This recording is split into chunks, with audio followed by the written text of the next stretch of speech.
রহমানির রহিম। আসসালামু আলাইকুম। তোমরা সবাই কেমন আছো? ভালো স্যার, আপনি কেমন আছেন? আলহামদুলিল্লাহ, আমিও তোমাদের দোয়া আল্লাহর রহমতে খুবই ভালো আছি। দেখো, আমরা বলেছিলাম প্রতি শনিবার অর্থাৎ লাইভ ক্লাস হলে আমরা ব্যাকরণ পড়াবো, তাই বলেছিলাম নাকি? আর আমরা পড়াচ্ছিলাম সন্ধি, আমরা সন্ধি পড়াচ্ছিলাম, তাই না?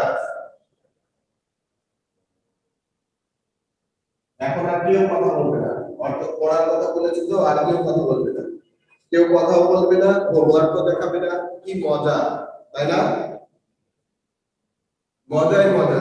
হোমওয়ার্ক দিলে তোমাদের হচ্ছে খাতা ফুরিয়ে যাবে, কলম ফুরিয়ে যাবে, এর জন্য তোমরা হোমওয়ার্ক দেবে না। কি পড়িয়েছিলাম গত শনিবারে? কি পড়িয়েছিলাম মাহিন, বলো মাহিন। স্যার গত শনিবারে স্যার ব্যঞ্জন সন্ধি স্যার নিয়ম পড়িয়েছিলেন। স্যার বলি, হ্যাঁ বলো তো। স্যার বিসর্গ সন্ধি। হ্যাঁ, স্যার বিসর্গ সন্ধি। বিসর্গ সন্ধি পড়িয়েছিলাম। আবার হচ্ছে কি ব্যঞ্জন সন্ধিরও কয়েকটা নিয়ম পড়ে। হ্যাঁ হ্যাঁ ইয়েস স্যার, ব্যঞ্জন ধ্বনি কয়েকটা স্যার। নিয়ম। হ্যাঁ, এখন দেখো আমরা হচ্ছে আজকে যে তোমাদের শিডিউল সেখানে 1 থেকে 5 নম্বর নিয়ম পর্যন্ত দেওয়া আছে, কিন্তু আমরা আরেকটু বেশি করব, কারণ হচ্ছে শেষ করতে হবে, তো আমাদের শেষ করতে পারবো না, অনেকগুলো আছে। তারপর আমরা আজকে একটু বেশি পড়ার চেষ্টা করবো ইনশাআল্লাহ, ঠিক আছে? দেখো, আমরা ব্যঞ্জন সন্ধি যেটা পড়াই, আমরা কিন্তু হচ্ছে কি সন্ধির যে প্রকারভেদ অর্থাৎ স্বরসন্ধি, ব্যঞ্জন সন্ধি এবং বিসর্গ সন্ধি আমরা পড়িয়েছি। যেদিনকে বিসর্গ সন্ধি পড়ালাম এর সাথে আমরা ব্যঞ্জন সন্ধির কয়েকটা নিয়ম আমরা দেখিয়ে দিয়েছিলাম। তাহলে ওই নিয়মগুলো আরেকবার একটু ঝালিয়ে দিই, তাই না? প্রত্যেকটা বর্গের প্রথম বর্ণ, অর্থাৎ প্রত্যেকটা বর্গের প্রথম বর্ণ কি? সাতমান সাফি, বলো সাতমান সাফি। সাতমান সাফি বলো। প্রত্যেকটা বর্গের প্রথম বর্ণ কোনটি? সাতমান সাফি।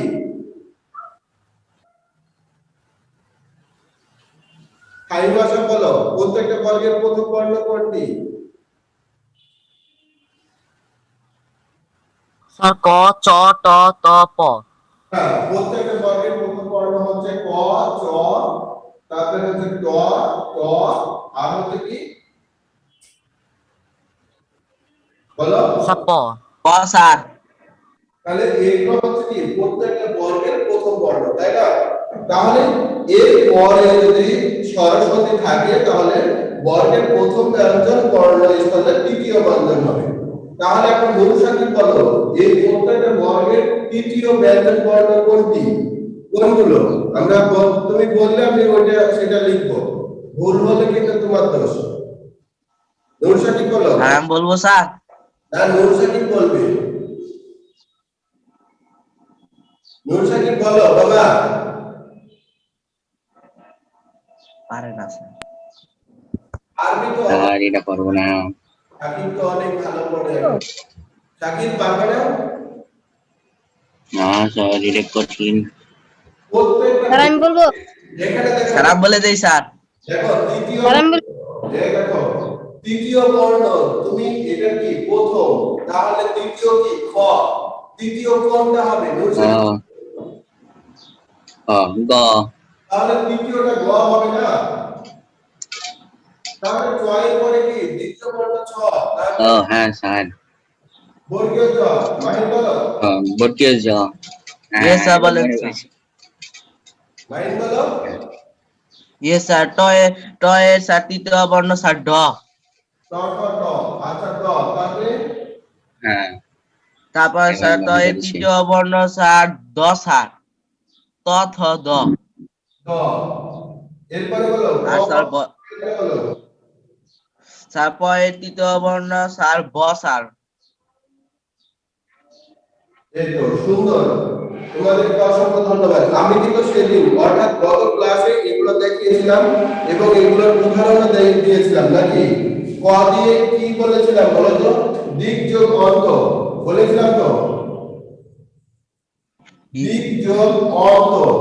দেখো এখানে কি প্রথম বর্ণ, বর্গের প্রথম বর্ণ, আর এখানে কি একটা স্বরবর্ণ আছে, দিয়ে কি হয়ে যাচ্ছে, প্রথম বর্ণের স্থানে যে তৃতীয় বর্ণ হয়ে যাচ্ছে, তাহলে কি হচ্ছে বলতো, দিগন্ত, তাই না? স্যার দিগন্ত স্যার। এই যে এখানে দেখো বর্গের প্রথম বর্ণ আর তারপরে স্বরধ্বনি, তা যদি এরকম থাকে তাহলে এই প্রথম বর্ণের জায়গাতে আমাদের তৃতীয় বর্ণ হয়ে যাবে। এটা আমাদের মধ্যে কি নিয়ম, এটা আমরা গত ক্লাসে পড়িয়েছি। তোমাদের কি এই এক নম্বর যে নিয়ম, এই নিয়ম নিয়ে তোমাদের কারো কোনো প্রশ্ন আছে? No sir. যদি প্রশ্ন নো স্যার। বলো, কারণ এগুলো নো স্যার। আর স্যার প্রশ্ন নাই স্যার। বিস্তারিত আলোচনা করছি না। তাহলে মাহিন তোমরা কি বলো তো, মাহিন কেন স্যার, নাই। হোমওয়ার্ক দিচ্ছ না? হোমওয়ার্ক দিচ্ছ না কেন? স্যার আমি তো দিচ্ছি স্যার। ওই বেশি পড়া হয়ে যাচ্ছে তাই বলে না স্যার আমি দিচ্ছি স্যার প্রতিদিন। এত পড়েছি কিন্তু হাত পা ভাঙেনি। আমি তো ওই হাত পা ভাঙা পড়া চাচ্ছি না, আমি এমন পড়া চাচ্ছি যাতে তোমাদের খুব ভালো শিক্ষা হয়। এখন দেখো নিয়ম 2 বা নিয়ম 2। নিয়ম 2 কি বলছে, স্বরধ্বনির পরে ছ থাকলে ছ স্থানে ছয় ছয় যুক্ত হয়।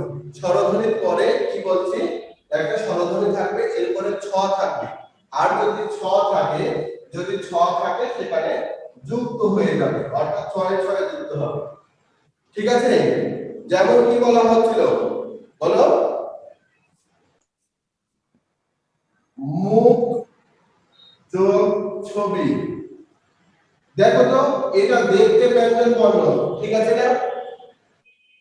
Yes, sir. যখন কি করছি ব্যঞ্জন বর্ণ বলছি তখন ক খ গ ঘ এইভাবে বলছি, কিন্তু এটা ব্যঞ্জন বর্ণ দেখতে, কিন্তু প্রত্যেকটা ব্যঞ্জন বর্ণের সাথে তো একটা স্বরবর্ণ আছে নাকি? এটা তো জানি।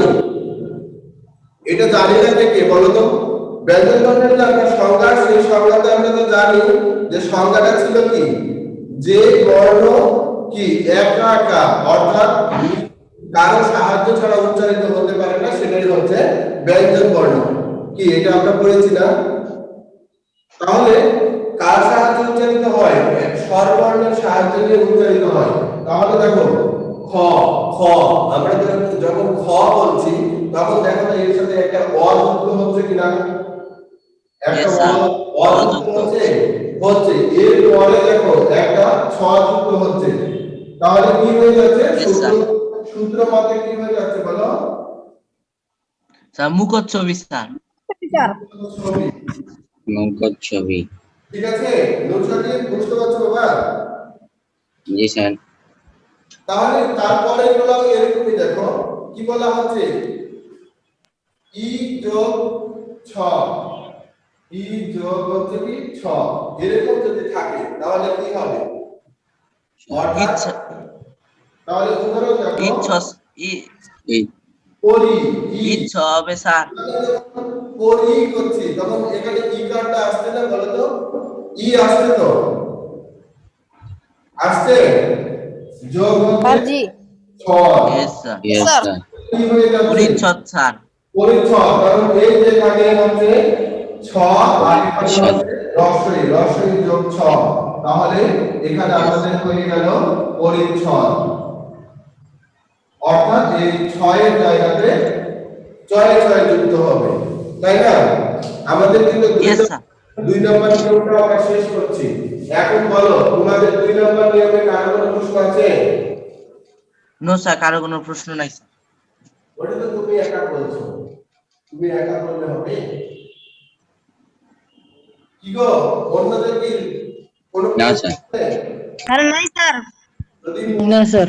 তাহলে প্রশ্ন করো, কারণ হচ্ছে নো স্যার, কোনো প্রবলেম নাই। কিন্তু অনেক সহজ একটা বিষয়, কিন্তু তারপরেও খুব ভালো করে করতে হবে। দেখো আমরা এতক্ষণ পড়ছিলাম ব্যঞ্জনে এবং স্বরে, এবার আমরা পড়বো ব্যঞ্জনে ব্যঞ্জনে, অর্থাৎ নিয়ম 3। 3 নম্বর নিয়মে কি বলা হচ্ছে, ত অথবা খণ্ডের ত, এটা কিন্তু আমরা গত ক্লাসে করেছি। ত অথবা খণ্ডের ত কিংবা দ এর পরে চ কিংবা ছ থাকলে ত বা দ স্থানে কি হয়ে যাবে, চ হয়ে যাবে, তাই না? ত অথবা খণ্ডের ত এর পরে যদি দ সরি ত খন্ডের ত কিংবা দ এর পরে যদি চ কিংবা ছ থাকে তাহলে ওই ত বা খ ত বা দ স্থানে কি হবে চ হয়ে যাবে। যেমন দেখো চলচ্চিত্র চিত্র, তাহলে এখানে কি আছে বলো, এখানে খন্ডের ত আছে না, আমি কি বলেছি ত জি অথবা স্যার। ত কিংবা স্যার। দ, এগুলো যদি থাকে তাহলে ত থ ওই দ দ স্থানে কি হয়ে যাবে চ হয়ে চ যাবে, চ বসবে স্যার। চ হয়ে যাবে। তাহলে চ- চলচ্চিত্র চলচ্চিত্র। হয়েছে। Yes sir. Yes, sir. দেখো সূত্রের সাথে আমি যেগুলো পড়াচ্ছি ওগুলো মিল আছে কিনা, মিল কি আছে? ইয়েস স্যার আছে Yes, স্যার। sir. অবশ্যই তোমাদেরকে এগুলো ভালো করে দেখতে হবে। Yes, sir. তারপরে দেখো একটা দ দিয়ে দেখো বিপদ যোগ চিন্তা, বিপদ যোগ হচ্ছে কি চিন্তা, এখানে কি আছে দ আর এখানে কি চ, ঠিক আছে না? Yes sir. তাহলে কি হয়ে যাবে বিপদ চিন্তা, তাই না? বিপদ Yes, চিন্তা, sir. বিপদ Yes, sir. চিন্তা বিপদ চিন্তা। বিপদ চিন্তা। চিন্তা। হয়েছে। Yes sir. জি স্যার। Yes, sir. তো আমাদের 3 নম্বর নিয়ম আমরা শেষ করলাম, এবার আসো 4 নম্বর নিয়ম। 4 নম্বর নিয়ম কি বলছে? প্রান্তপাত বলো 4 নম্বর নিয়মটা কি বলছে? প্রান্তপাত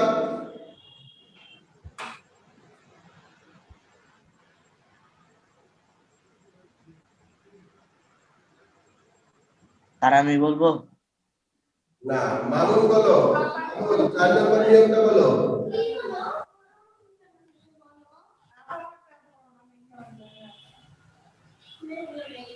মামুন 4 নম্বর নিয়ম বলো।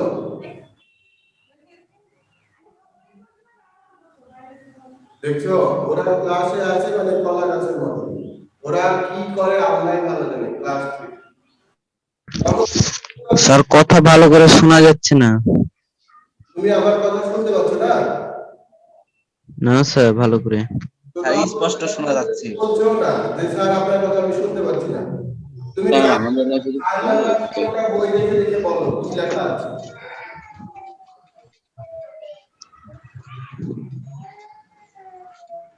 মামুন তুমি 4 নম্বর নিয়মটা বলো বই দেখে। আচ্ছা, ত কিংবা খণ্ডক ট কিংবা দ এর পরে বর্গীয় জ কিংবা ঝ থাকলে সন্ধিতে দুয়ে মিলে জ- উম, তো হয় তাই না? হ্যাঁ চয় চয় যুক্ত হয়। জি স্যার, জয়ে জয়ে যুক্ত হয় বা হচ্ছে যুক্ত হয়। জয়ে জয়ে যুক্ত হয়। দেখো আমাদের কি বলা হচ্ছে ক কিংবা ত কিংবা খণ্ডের ত কিংবা হচ্ছে দ। 4 নম্বর নিয়মটা হচ্ছে এরকম, আমাদের ত থাকবে, আবার খণ্ডের ত থাকতে পারে, আবার দ থাকতে পারে। এর পরে যদি বর্গীয় জ থাকে, বর্গীয় জ থাকে তাহলে ওই বর্গীয় জ কিংবা ছ থাকে তাহলে সন্ধিতে দুইয়ে মিলে ওটা বর্গীয় জয়ে জয়ে যুক্ত হয়ে যায় কিংবা জয়ে জয়ে যুক্ত হয়ে যায়।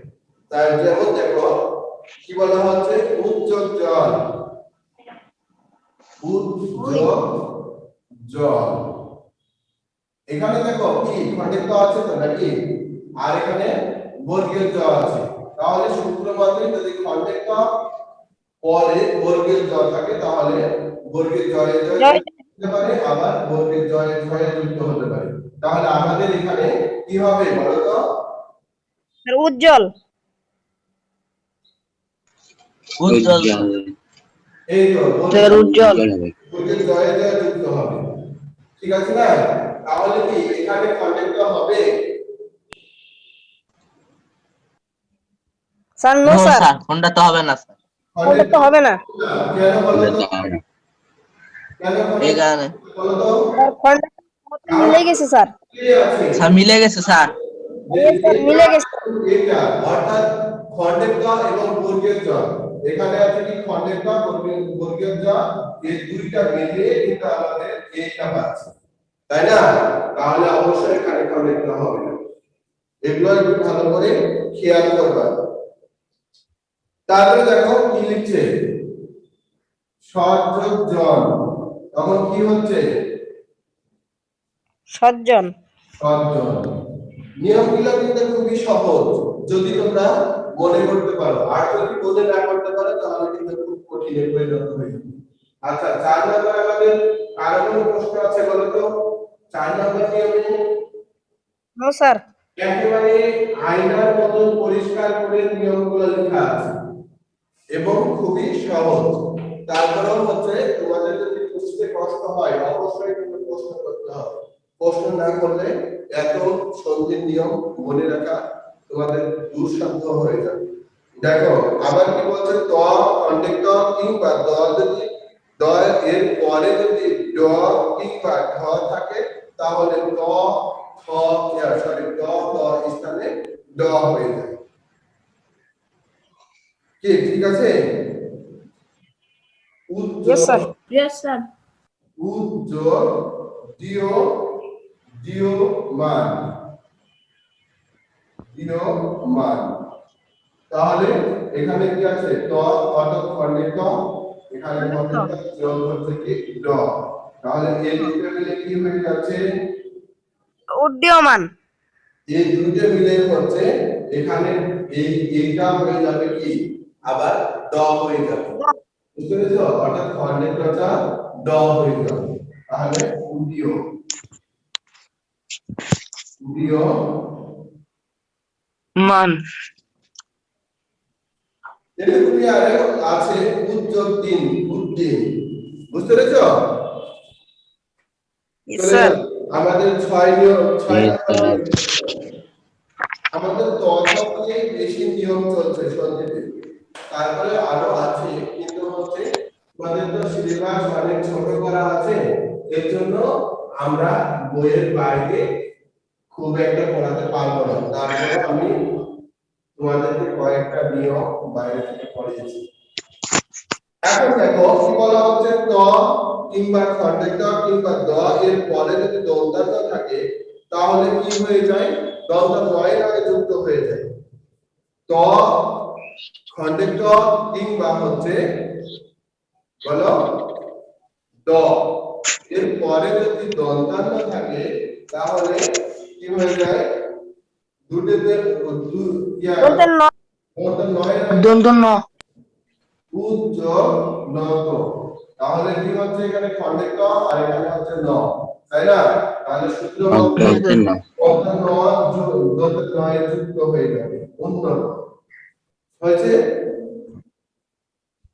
এরপরে দেখো কি বলছে, উজ্জ্বল নয়ন, স্যার উন্নয়ন। উন্নয়ন আর উন্নয়ন। হয়েছে। পড়াগুলো কিন্তু দেখো যে পড়াগুলো আমরা পড়ছি আজকে এগুলো কিন্তু অত্যন্ত চমৎকার একটা পড়া এবং অনেক সহজ, কারণ সন্ধির প্রথম শর্তই হচ্ছে যে সন্ধি কি করে? উচ্চারণের সুবিধা করে। তাহলে আমরা যে খণ্ড খণ্ড করে এগুলো লিখছি এর জন্য কিন্তু আমাদের উচ্চারণটাও শিখা হয়ে যাচ্ছে। দেখো নিয়ম 7 নম্বরে কি বলছে, নিয়ম 7 নম্বরে বলা হচ্ছে ত কিংবা খণ্ডের ত কিংবা দ এর পরে ম থাকলে সন্ধিতে ত ও দ এর স্থানে কি হয়ে যায়? দন্তান্ন হয়ে যায়। দন্তন্য। এটা আমরা একটু দেখো জটিল, আমরা কিন্তু এতক্ষণ যেগুলো দেখলাম এগুলো কিন্তু ম্যাক্সিমাম ভালো লাগছে না, এটা কিছুটা হলো জটিল হয়ে যাচ্ছে। বলছে দ খণ্ডের ত কিংবা দ এর স্থানে যদি কি থাকে? ম থাকে তাহলে সন্ধিতে দন্তান্ন হয়ে যাবে। যেমন কি বলা হচ্ছে দেখো, ময়, তাই না? এটা মিতময় হয়ে যাচ্ছে না, বলো? তাহলে হবে। এই মিতময়টা কি হয়ে যাচ্ছে? এখানে হচ্ছে খণ্ডের ত যোগ হচ্ছে ম, যদি এরকম হয় তাহলে কি বলা হচ্ছে? দন্তান্ন হবে। দন্ত এই খন্ডিকার পরে যদি ম থাকে বা খন্ডিকার স্থানে তখন কি হয়ে যাবে দন্তান্ন হয়ে যাবে দন্তন্য কি হবে বলো মিনময় মৃন্ময় হচ্ছে না মিনময় ইয়েস স্যার এরপরে কি কথা হচ্ছে তর মধ্যে দেখো তর যোগ মধ্যে আছে তন্মধ্যে ম তাহলে আমরা সূত্র মতে কি পাবো বলো তো তন্মধ্যে তন্মধ্যে তাহলে হচ্ছে কি তন মধ্যে থ্যাংক ইউ ভেরি মাচ তোমরা অত্যন্ত সুন্দরভাবে প্রশ্নগুলোর উত্তর দিচ্ছ তাহলে আমরা আজকে আবারও 1 থেকে 7 পর্যন্ত পড়লাম তাই না এই 1 Yes, থেকে sir. 7 পর্যন্ত যে আমরা পড়লাম বলো তো এই এতগুলোর মধ্যে তোমাদের কারো কোনো প্রশ্ন আছে কিনা না স্যার কোনো প্রশ্ন নাই স্যার। আর প্রশ্ন নাই রাখি ইয়েস স্যার। এখন আমাদের তো আরো অনেক স্টুডেন্ট আছে তোমাদের প্রত্যেকটা দিন বলছি যে তোমরা পার্টিসিপেট বেশি করো এবং হচ্ছে আচ্ছা তোমরা হচ্ছে অনেকে ক্লাসে হাজিরা দিচ্ছ না কেন বলো তো তোমাদের হাজিরা দিলে তোমরা যদি প্রতিদিন ক্লাসের হাজিরা দিয়ে দাও বা প্রেজেন্ট দাও তাহলে কি তোমাদের সয় সম্পত্তি টাকা পয়সা বাড়ি গাড়ি সব আমাদের নামে হয়ে যাবে নো স্যার। তাহলে না স্যার আর একটা প্রশ্ন ছিল ভাই নো স্যার। তাহলে তোমরা দিচ্ছ না কেন স্যার স্যার আমি বলো 7 নাম্বার রুলটা যে ওখানে ময় ম হলো না কেন দন্তন্য হলো কেন কোনটা 7 নম্বরটা বলছো বলো 7 নাম্বার রুলটা ওখানে তো ম হলে তো স্যার স্যার 7 নাম্বার 7 নম্বরের এখানে বলা রুলটা ওখানে তো স্যার ম থাকলে না ম স্থানে দন্তন্য হবে যদি পরে ম থাকে দেখো ত ত কিংবা এ দ এর পরে যদি ম থাকে আমাদের এখানে কি ম হচ্ছে না নাকি তোমার প্রশ্নটা বলো তারপরে আমি বলে দিচ্ছি আমরা কি লিখেছি মিত যোগ স্যার ম থাকলে স্যার আর দেখো আমি আবারো বলছি এখানে মিত যোগ নয় ঠিক আছে না তাহলে কি হয়ে গেল স্যার। আমরা যদি এটাকে এমনিতে উচ্চারণ করি এটা হচ্ছে মিত এটা হচ্ছে ময় তাহলে আমাদের সূত্র হচ্ছে খন্ডিক ত আর খন্ডিক তর পরে যদি ম থাকে তাহলে এই ত এর স্থানে এখানে একটা দন্তান্ন হবে ত এর স্থানে আর ম এর স্থানে তো ম তো থাকছেই আমরা যে খন্ডিক ত পাচ্ছি খন্ডিক তটা উঠে যাবে এবং এটা হচ্ছে শর্ত একটা আমরা দেখো a b square minus b square তোমরা তো এখনো সূত্রের প্রয়োগ শুরু করেছো অঙ্ক নাকি অঙ্কের সূত্রের প্রয়োগ শুরু করেছো না স্যার না স্যার। অনেকে শুরু করেছো তাহলে a square minus b square সমান হচ্ছে a প্লাস b ইনটু হচ্ছে a মাইনাস b এটা কি বলো তো স্যার সূত্র স্যার। এটা হচ্ছে সূত্র তো এই নিয়মের অর্থ কি নিয়ম মানে কি সূত্র না ইয়েস স্যার। সূত্র এটা হচ্ছে সূত্র আমরা দেখো আরো সূত্র বলছি রোটিন এখন আবার ইংলিশ একটু দেখে নাও রিড এন্ড মুভ তাহলে কি আমার সেন্টেন্সটা ঠিক হলো নো স্যার। সেন্টেন্স ঠিক হয়েছে নো স্যার এখানে স্যার এস হবে স্যার।